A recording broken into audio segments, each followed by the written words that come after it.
Hello everyone. So today we have a new topic in history, that is the nationalist movement.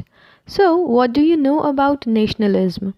Nationalism is a sense of oneness born out of sharing the same geographical territory, the same history and culture, and same aspiration to be independent of foreign domination. In India, this feeling arose among the people after the revolt of 1857, when people from different walks of life, belonging to different regions, rose against one common enemy. The second half of the 19th century saw the growth of national political conscience in India. There were many factors that united Indians against foreign rule. First, India united politically and administratively by the British. It has uniform laws, uniform legal system, and postal system, common currency, railway and telegraph system. Writings of scholars to make Indians proud of their past, the press and growth of nationalist literature, introduction of English that acted as a link of language, decline of Indian handicrafts in industries, discriminatory policies against Indians, the Arms Act, the Vernacular Press Act, Albert Bill. These factors led to the rise of nationalism in Indians. A need was felt for an all India organization which would ideally involve the masses and would be more assertive in putting forward the demands of the people of India. Keeping this in mind, S.N. Banerjee started the All India National Conference at Kolkata in 1883.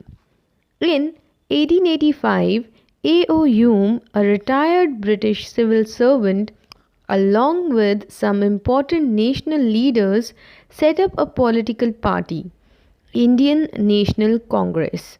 The first meeting was held in Calcutta under W.C. Banerjee. 72 delegates from all over the country attended the Congress. Since the All India National Conference and Indian National Congress upheld the same aim, it was decided to amalgamate the two into one single body, absorbing the conference into the Congress. The period between 1885 to 1905 is known as the moderate phase because during this period, Congress was led by a group of people called moderates.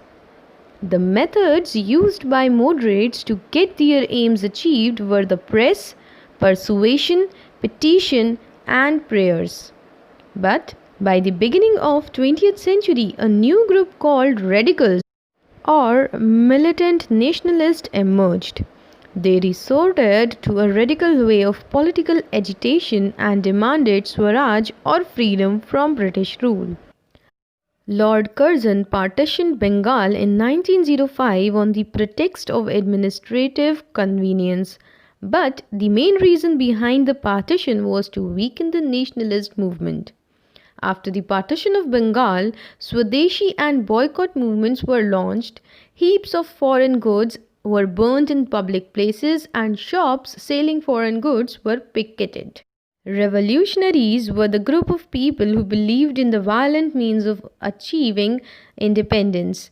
They wanted to expel British from India by organizing assassination of unpopular British officials. In 1907, the Congress was split in its Surat session as the moderates and radicals decided to work separately. The Lucknow session of Indian National Congress was historic as the moderates and radicals reunited and Muslim League decided to work with Congress. Morliminto Reforms provided for separate electorals for the Muslims. Montag Chelmsford Reforms introduced a system of government called Dairachi in the provinces. Roulette Act was passed in 1919, which authorized the government to imprison any person without trial for a maximum period of 2 years. This was indirect contravention of democratic principles and further aroused the anger of the masses, increasing the unrest in the country, which led to nationalism, and the unity has grown up. And the determination of taking back the freedom from the British has got stronger.